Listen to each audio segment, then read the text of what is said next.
What's up, everybody? Welcome back to 9 to 5 Gamers, and today is Top 10 Tuesday, and that means we're doing another Top 10, so don't forget to like, comment, subscribe, and check out our memberships, which are super cheap, and all sorts of cool perks come to those who become members. So, with that said, today's Top 10 is going to be very interesting because October is right around the corner, and if you're probably watching this, maybe it is October already, but I wanted to do my Top 10 spooky games. I wanted to say scary games, but these games don't really scare you. It's not like jump scares or anything like that in the board games, but more so like spooky games. Some of these are kind of cute and fun, and then some of these are a little bit more like nerve-wracking. But these are my top 10 fun games to play in October that are just give that spooky theme. So without further ado, let's go ahead and get into these. My number 10 is a game called Unmatched Cobble and Fog. This is perfect for the October season when people, there's a lot of people celebrating Halloween and different things like that. But if you like a cool game with, vampires and stuff like that, that's what this game has. It has Dracula as one of the characters, including the Invisible Man, Dr. Jekyll, Mr. Hyde. And even though the game isn't really like necessarily like spooky, but it has some of the old school like monster people from like old tales. And Unmatched is just a great system, and Cobble and Fog happens to be my favorite Unmatched set of all time. It comes with 4 characters that you can play as, so it plays with up to 4 people, and it's just really, really cool the way each character works. Everybody just has a deck of cards, and then you draw cards, and you have a little map where you just go around. It's a skirmish game where you go around smacking each other, and first person to eliminate the other team's players, or if it's a 1v1, you could do a 1v1. Whoever wins is the person who knocks the other person out. So Unmatched is a great system. I think all of the Unmatched are mostly all good. But Cobble and Fog is just a really cool one that you can play during the Halloween October season. So check that game out. My next game is a game called Mysterium. Mysterium is a really fun game that you can play with a lot of players. If I'm not mistaken, I think you can play with 7. Maybe more, but I think it's just 7. One player plays as the ghost player, and they have this big manor, this big castle where they get to show you these vision cards, and they hand vision cards out, and what they're trying to do is you're trying to help people find who their suspect is, because there was a murder, and basically the people coming in are supposed to be talking to this ghost, and this ghost is giving them visions of who their suspect is, and so whoever can find their suspect the fastest will usually get the most points. But it's pretty cool because you can kind of like wager on each other's like guesses and stuff like that, like who you think actually got it right, and gain some bonus points that way to try to keep you up to speed and keep you in with the rest of the group. But Mysterium is just a really fun game. It feels a lot like a Dixit, so if you like Dixit, this is more of a spooky vibe to it. The cards are a little more spooky and a little more weird, but it's a really cool game, and plays with all, pretty much all ages. I think it plays pretty well, so great game to bust out during the spooky season.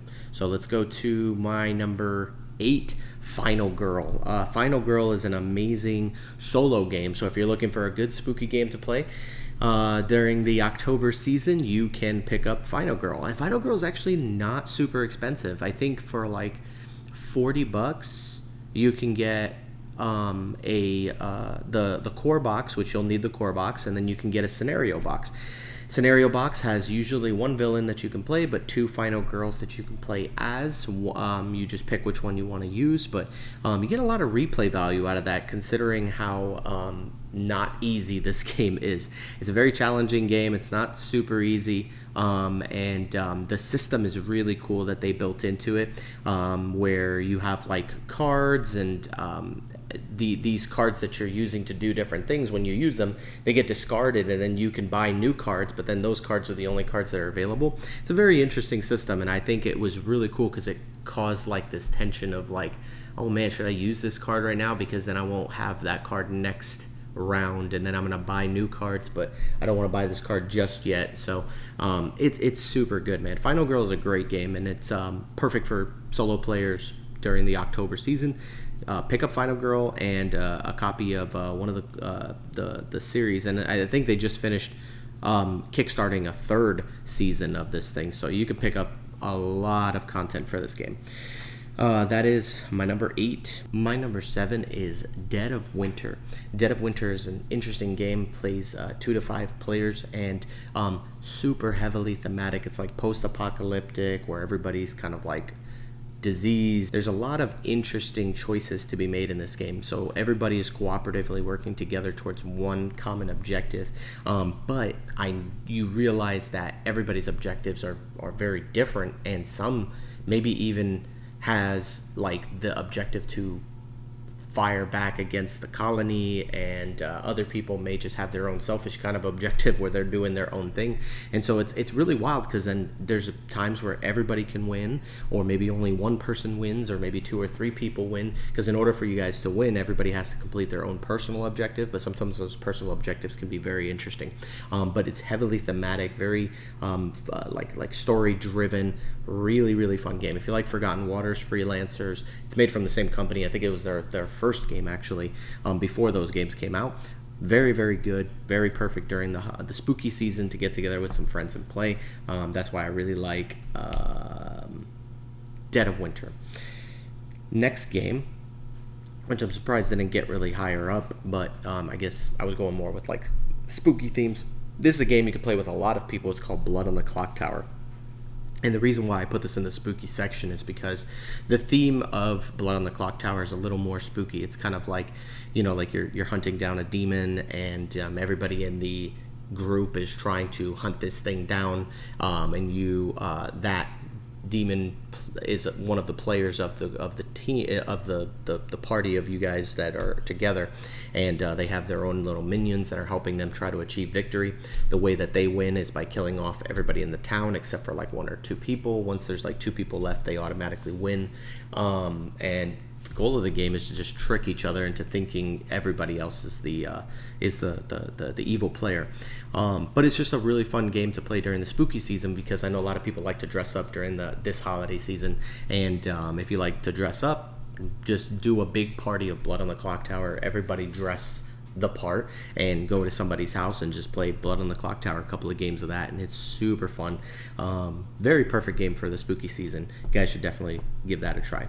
My number 5 is a game called Mansions of Madness. This is a kind of like Cthulhu themed game by Nikki Valens, and she did an amazing job with this game. It's app driven, so that's one of those things you always have to kind of let people know ahead of time. Like it requires an app, not that there's an app that makes it better. It just, you need an app. And the reason why is because you're going into this big mansion, and you're fighting monsters and solving puzzles, and a lot of the puzzles that you have to solve are inside the app, or on the app, and then you have to solve them through the app and doing stuff on the table as well. If you've ever played Lord of the Rings Journeys in Middle-earth, it's kind of a similar experience, but with just Cthulhu theme. It's really fun. Mansions of Madness is a great game. Perfect for the spooky season. Definitely, guys, should check it out. My number 4, Cthulhu Death May Die. Cthulhu Death May Die is such a great game, and it's perfect for spooky season again, because you're fighting against cultists who are trying to summon monsters. And so if you're into that type of thing, Cthulhu Death May Die is great. Everybody has their own character who has their own set of powers. I want to say it's asymmetric. In a way it kind of is, but there's a lot of overlapping powers, and the powers are kind of like the same, but everybody has their own like kind of like unique power. But yeah, you just go in there and you're trying to stop the cultists from summoning this creature. But if you once that creature gets summoned, you got to fight it, and then you got to take out all of its health points. And there's a lot of different bosses that you can fight, different elder gods. And if you get the expansions, there's a ton of expansions and content for Cthulhu Death May Die that you can just have a great time playing. But man, miniatures are awesome. The table presence, it's just a really fun game, and it's not super complicated. Like, the actions are super simple and easy to get. So if you get the chance to pick up a copy of this game, it's a great game that you can play during the holiday season, so enjoy that one. My number 3 is a game called Massive Darkness 2 Hellscape. Massive Darkness 1, kind of, some people enjoyed it, some people didn't. It had its issues, but man, they really improved Massive Darkness 1 with the second one, Massive Darkness 2. It's such a fun game, man. If you like Zombicide, this is another great game where you just roll dice and do damage and fight. It's so good, and I love the asymmetric player powers. That kind of reminds me of... It doesn't remind me of Merchant...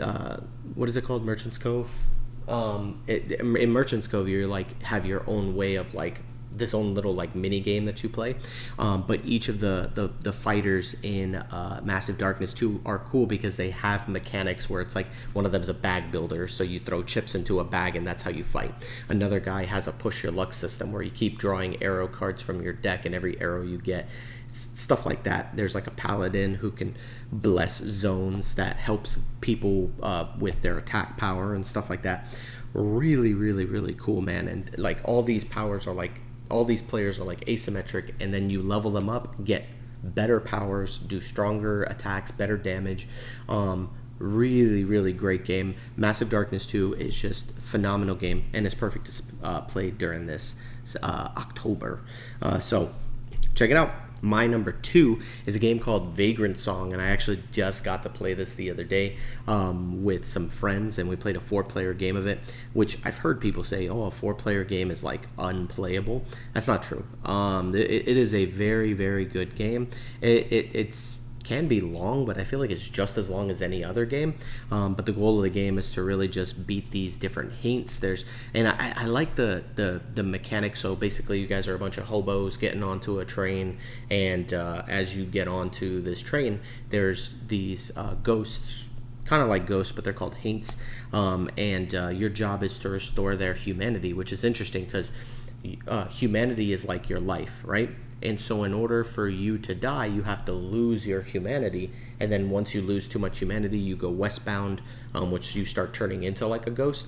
But with the ghost, you don't want to kill them. You want to restore their humanity to them. And so like you kind of tick their health up. So it was a really interesting way of looking at it. And I thought that was very, very cool. The theme is really cool. You're on this train and you've got 3 train cars, and you're just making your way across this entire train. And in each train cart that you go to is a different scenario with different bosses that you fight and different things. It's like a little boss battler. Kind of reminds me a little bit of Townsfolk Tussle, but I think it's pretty different from Townsfolk Tussle. But if you like Townsfolk Tussle, you might like something like this. But I really like Vagrant Song. The acrylic standee figures are beautiful, gorgeous, and with the right lighting, oh my goodness, they just shine with that beautiful jade green color.